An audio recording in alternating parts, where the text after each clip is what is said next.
Hi, and welcome to Enriched Perspective with Mike and Talisha Wallace, where we seek to shift paradigms through the exploration of biblical principles. I'm Mike. And I'm Talisha. Welcome to the podcast. So today we're going to talk about hanging on in there. This is in relation to persevering through tough times, especially after receiving a promise from God.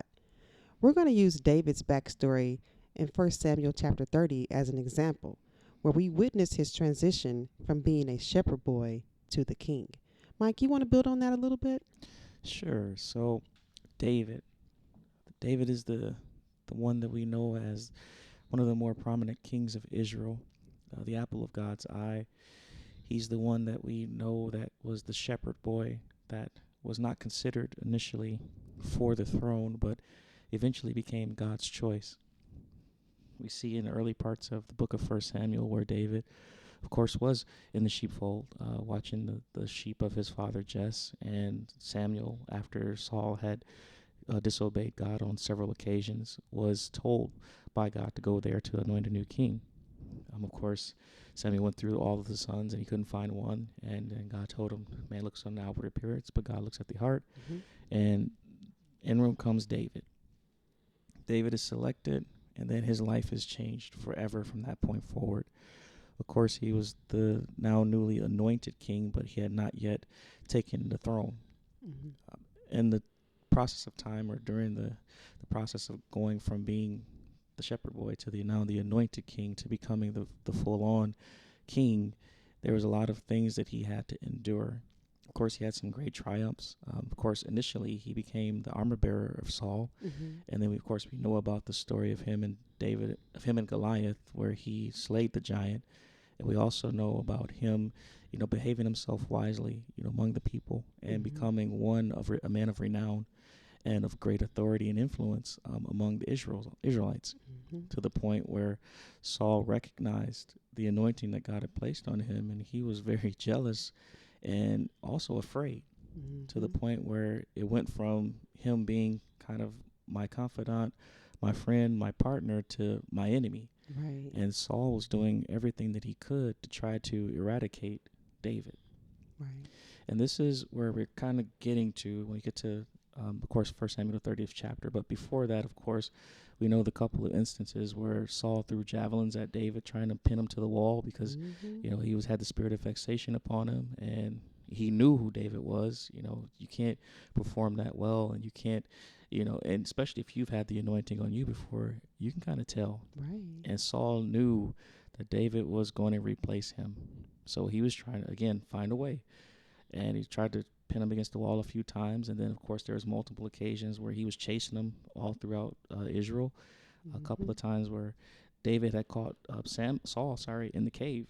And he cut off his clothing, or he took his, armor, just to demonstrate, like, look, I could have killed you. But because of how I feel about God, and because I know that I'm not supposed to touch God's anointed, I'm going to spare you. Right. But he had to keep running. And he got tired of running. Yeah. When you get closer to the 30th chapter, of course, right before then, I think Samuel had passed away as well. And Saul, was doing what he do. I can say, first of all, he went and found some people that had the spirit of divination to try to figure out what his end was going to be. David, he's decided, like, look, I'm tired. So he went to the Philistines. He went to Achish in particular, who was his friend, and asked for kind of a safe place and a kind of a dwelling place he can go, and him and his men to hide, because he knew that Saul wouldn't follow him into the Philistines' territory. Right. And Achish agreed, gave him a place to stay, and David was good. Him and his men were able to stay there for a while. They were able to kind of regroup, replenish, because they were no longer hiding in caves, hiding in the forest, trying to evade Saul and his army.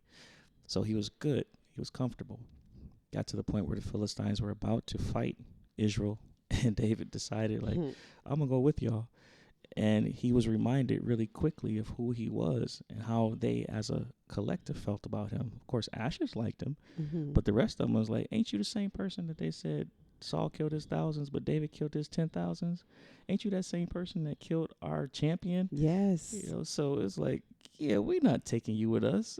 Who's to say that you're not gonna double cross us when we got into the field just to make yourself look good to your master, Right. Saul? Because David still loved Saul, Mm-hmm. and they knew it, Right. and because of that, they're like, yeah, we don't trust you. So David goes back home, or they go back to Ziklag where they were, and what they find was just something that nobody wants to find. Right. Their stronghold, their safe haven, their place of rest and refuge was burnt to the ground. Not only that, all of their possessions, their livestock, all their goods were taken, as well as their wives and their children. Wow. And after all of this running, he finally got to a place where you can get rest, even though it was amongst your enemies. Mm-hmm. But then you come back and find all of that is destroyed as well. And everybody was distraught. Everybody was angry. Everybody wanted blood. Right. But unfortunately, because David was the one in charge and David was the leader, Mm-hmm. everybody was looking at him first. And they wanted to kill him because they thought, well, it's your fault. Mm-hmm. You the one brought us here.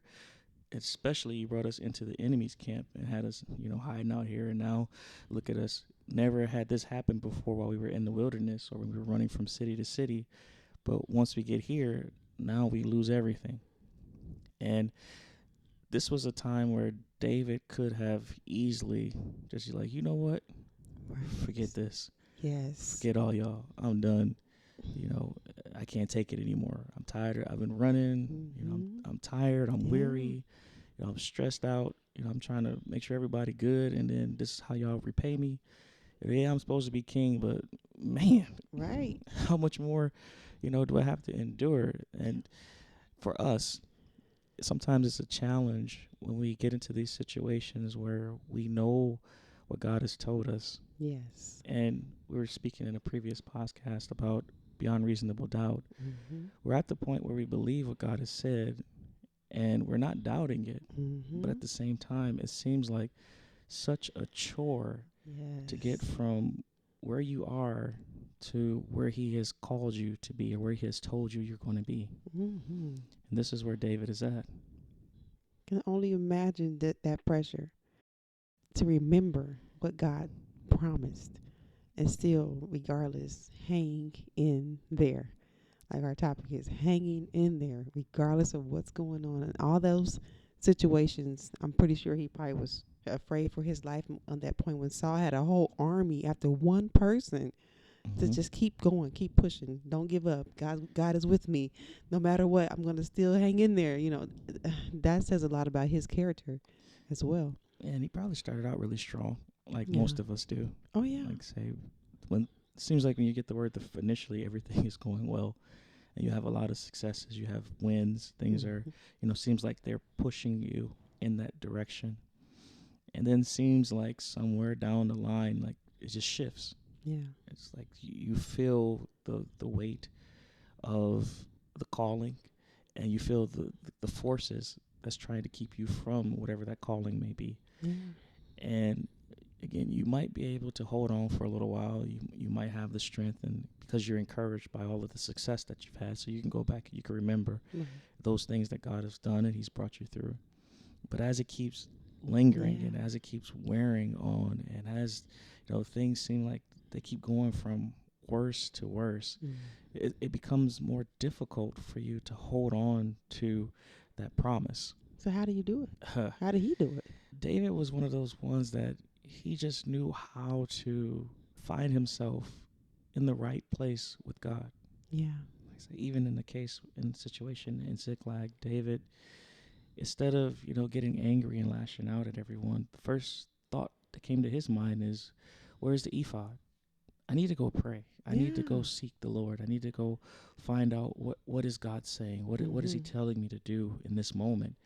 And I'll be the first to admit that's not always the first thought to come to my mind. No, we be fighting.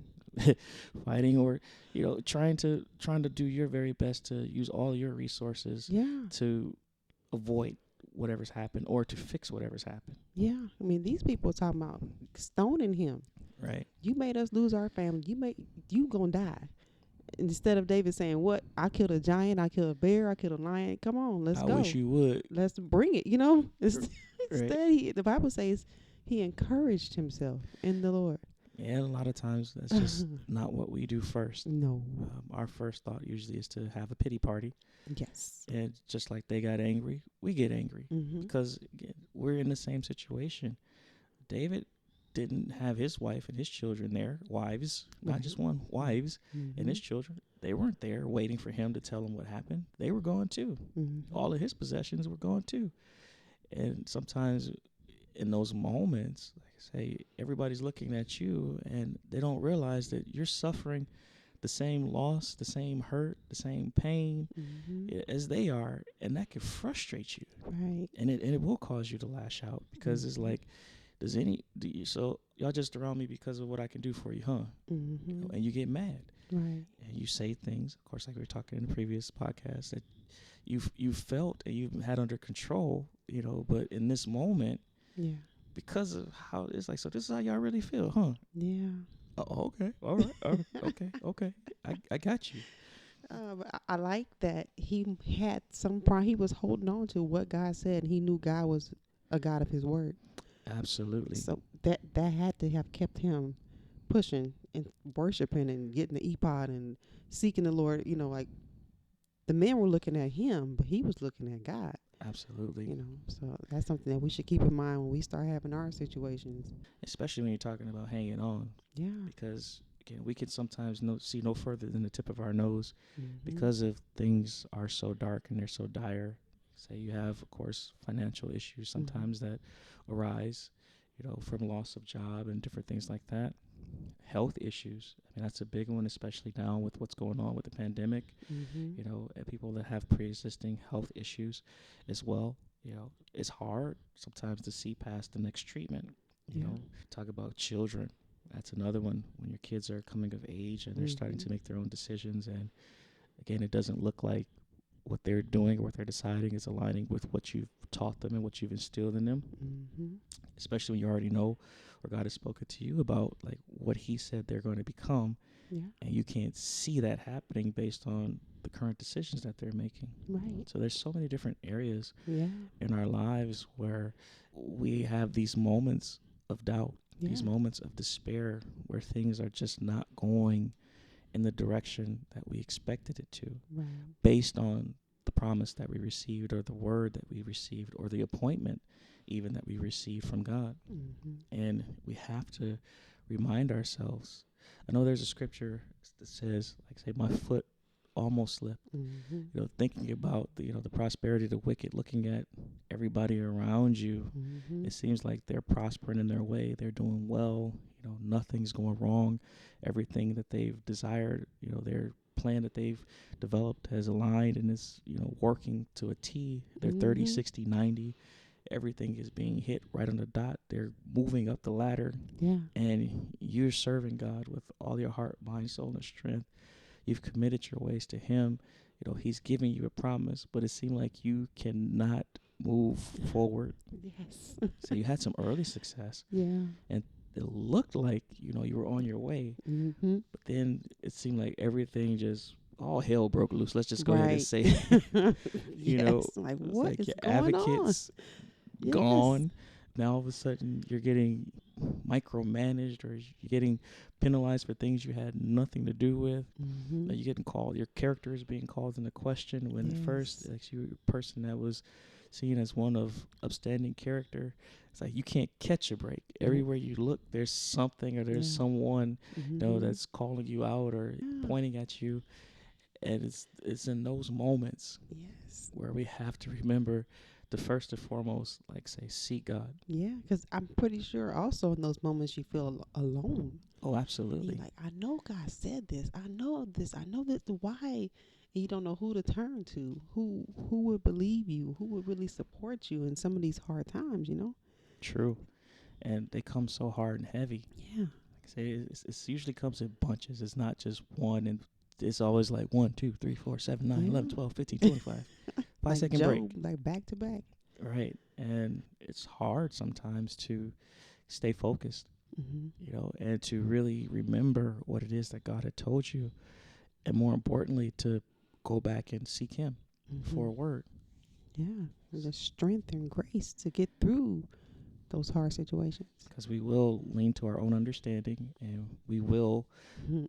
leverage all the resources that we have available to us to help Right. us get out of our situation. Yeah. Well, I'm curious what happened in the rest of that story because we didn't finish. Yeah, well, let's just recap. David had 600 men, so he could have just easily got them together and they could have just went after him. Mm-hmm. But instead, like we mentioned, first of all, he encouraged himself in the Lord. But then after that, he asked for the ephod and he prayed and asked the Lord, should we pursue? And the Lord said, pursue and recover all. Oh, And then that's when David took action. right. It wasn't before. It was after he got the next direction and the next commandment from the Lord that he took action. Him and his men, of course, went and pursued after the Amalekites. Mm-hmm. 200 of them had to kind of pause because they were tired, because right before that they had just did a 3-day march from where they were with the Philistines. Right. When they got sent home, that wasn't like a 2-minute trip Right. back home. That was a long journey. Right. So they just got back from that journey, and now they're going on another journey. So 200 of them couldn't make the journey. So they only had about 2/3 of their squad. Right. And it just so happened that on their way, they ran into an Egyptian that was a slave of one of the Amalekites, Mm-hmm.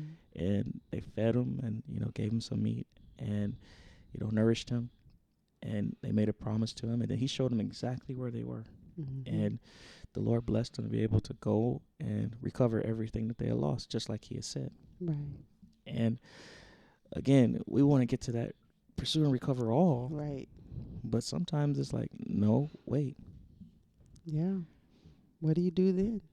That's where you better have some grit. And hang on in there. Yeah, because that's when it gets tough. Yeah, I always say it's the middle. Mm-hmm. The weight it can kill you if Yeah. you don't have the right spirit, the right attitude, right desires. It's in that waiting on the Lord for the next move. That's tough. Yeah, because everybody, myself included, I used to assume that it was always yes. Yeah, Everything was a yes. If you ask it, you shall receive it. in like instant. Yep.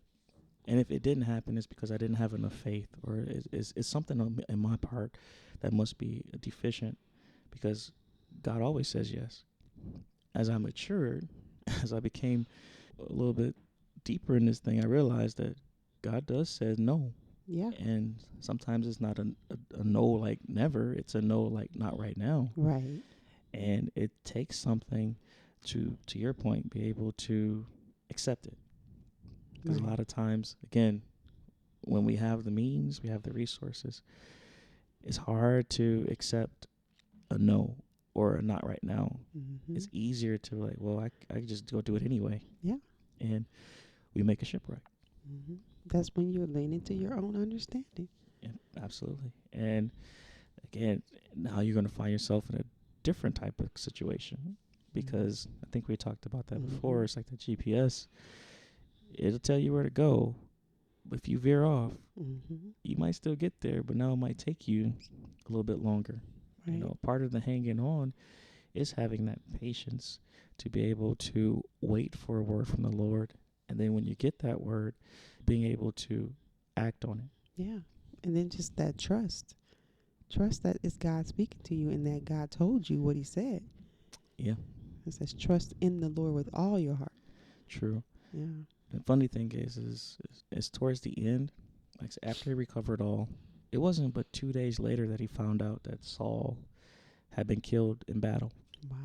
And now it was time for him to ascend to the throne in earnest, not just have the title, but now have the position and the full on, Wow. everything that comes with being king. And had he had stopped right there, Mm-hmm. had he had said, you know what, forget this, I'm Right. tired of it.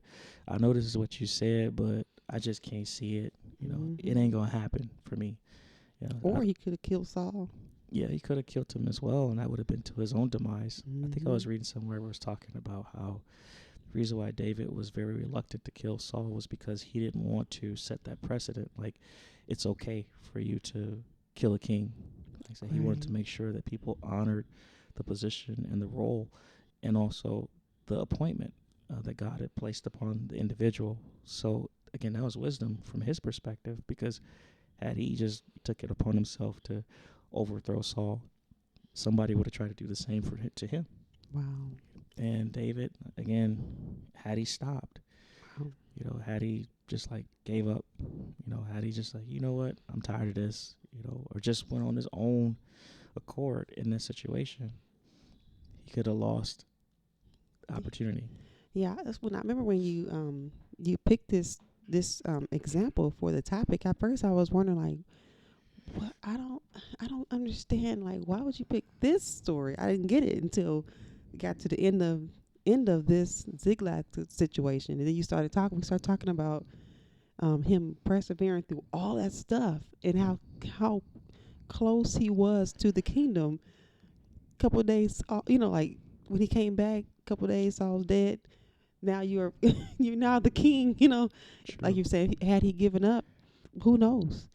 Yep. And that's why we want to just encourage whoever's listening, Yeah. and just ourselves as well. It's like when you get towards the end, yeah, it's going to be a little bit more difficult, even if the circumstance itself isn't challenging or greater than any other circumstance. It's the amount of time Yeah. that you've spent grinding, Yeah. the amount of time that you spent hustling, the amount of time that you spent persevering, the amount of time that you spent just holding on. Yes. It wears on you. Yeah. I remember it had this one drill. We were playing basketball, my short career, that they sit you on a wall, and you have to do like a sitting stance. Your back is on the wall, and then your knees are like at a 90-degree angle. Mm-hmm. You're good for like the first couple of minutes. And the thing is, you didn't do anything differently. But the longer you sat there, Mm. the harder it got. Mm. And it's like, boy, your calves start burning, and your thighs start burning. Mm. And all of a sudden, it's like a tear swell up in your eye. Sweating. 'Cause you're sweating real hard. Things start shaking. Your foot start to slide just a little bit, Mm. and your toes curl up. You're doing everything you can to try to just hang on, waiting for that coach to blow that whistle to see, like, with every passing second, is like it turns in from seconds to hours. Each Ooh. second just seems so long. Mm. It's like if you could feel every millisecond in your bones and in your muscles. Wow. And the thing was, it's like it wasn't that it was long. It was just that it felt long. Yeah. And if you can hang on, Mm-hmm. and if you can do this consistently, eventually you get stronger. Eventually, you could do it a little bit longer. You could last a little bit longer. Yeah. Like it built something Yeah. in you that was necessary for the game that you were going to play. Right. And me, I never could figure that out. I didn't like that. So I'd be like, you know what, I ain't doing this. And then I slide all the way down. and then you then could I'd be have had sitting on the playing bench. time and then Because I wasn't prepared. Like I right. said, I get on the court, and after about 30 seconds, I'm wheezing because I didn't do none of the prepping drills. I didn't do none of the Right. running, or I did it, but I half did it. See. All of the strength and conditioning, I did it, but I half did it. Mm. I like to play though, but all of those other things was necessary for me to be able to be effective Yeah. in the role that I was supposed to play on the team. Mm-hmm. And had David not gone through the things that he went through, he could not have been as effective Right. as a king, as a leader of not just men, but great men of renown. I mean, those people that were with David, Right. I mean, these are men that, go into one city and an individual kills 600 people, Wow. killed giants. I mean, David wasn't the only one that killed giants. It was a couple of people that were under him that killed giants. And all of his experiences were needful for him to be able to lead a group of people like that. So it sounds to me like whatever situation God has all of us individually in is for the making of what God is preparing us to be. Right. And that's the part that we tend to miss. And that's why we have a hard time going through Yeah. the things that we go through, is because we can't always see the end of it. And we don't see how it fits into that overall view and vision of what God has for us. Yeah, and it seems like it'll take longer the more you step away if you keep giving up. And if you really want to become what God promised, if you take those detours, as we were talking about, it's going to take you longer to get there, or you may not get there at all. Your whole lifetime will be spent going in circles. True. And that's something we don't want to do. Yeah. And then that was, again, Israel. We go back to that story again. Yeah. They were right there. Everything that led up to it had them in the promised land. But because of their unbelief, because of their doubt, they weren't able to make it in. Yeah. And we can do that to ourselves when God gives us a promise. And if we don't hold fast to the promise that he gave us, and if we don't stay diligent in seeking him and searching after his will, his way, his direction, we can miss out on the promise as well. Or we could just get weary and say, let us not be weary in well-doing, for in due season. That due season sometimes it seems like it takes forever to come. But the thing about it is when it comes, it wipes away all the headache, the heartache, the trouble, the trauma that you've had to endure. Because in that moment when your due season comes, you realize that it was all necessary. It was worth it. And it allowed you to be in a position to give God the glory. Sometimes we want to take credit for the things that we accomplished and the places that we go, the things that we're able to see. But it was God that did that. And David, he realized once he ascended to the throne that if it had not been the Lord that was on his side, like I say, all of those different circumstances that he found himself in, he wouldn't have been able to make it through. Right. It was God that established him. He realized that after going through all the different things that he went through, being able to persevere and hang on and have that grit and that tenacity to stay focused on what God has called him to do. He realized that I couldn't have done that by myself. No.